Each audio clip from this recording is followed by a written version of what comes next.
अगर आप हमारे चैनल पर नए हैं तो हमारे चैनल को सब्सक्राइब करें। शुक्रिया। ये कहानी है उस दौर की जब जिंदगी का मतलब सिर्फ जीना नहीं बल्कि दूसरों के साथ जीना था। जहां सुबह की शुरुआत मुर्गियों की बांग से होती थी और शामी चूल्हे की आग पर रोटियों की खुशबू से महक उठती थी।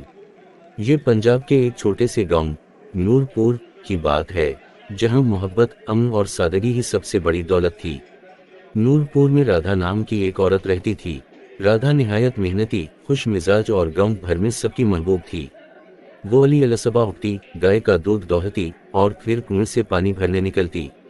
कुआं, जो गांव के बीचों बीच एक बरगद के पेड़ के नीचे था, सिर्फ पानी का जरिया नहीं था बल्कि गांव की खवातीन के लिए एक मरकज था जहां वो दिल की बातें बांटती थीं। राधा के साथ इसकी सहेलियां जमुना, सकीना और मनूरा भी रोज वहां पहुंचती।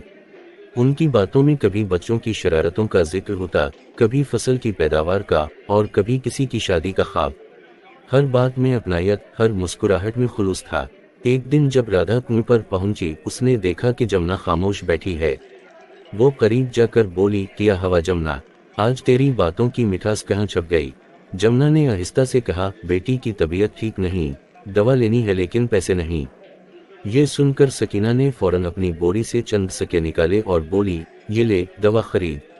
बेटियों की मुस्कुराहटों के लिए हमें किसी से इजाजत नहीं लेनी पड़ती।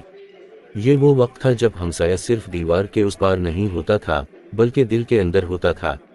गांव की गलियों में बच्चे नंगे पांव दौड़ते, आम के पेड़ पर चढ़कर कच्चे आम तोड़ते और माएं चलाती रहती, नीचे आ जा, गिर जाएगा।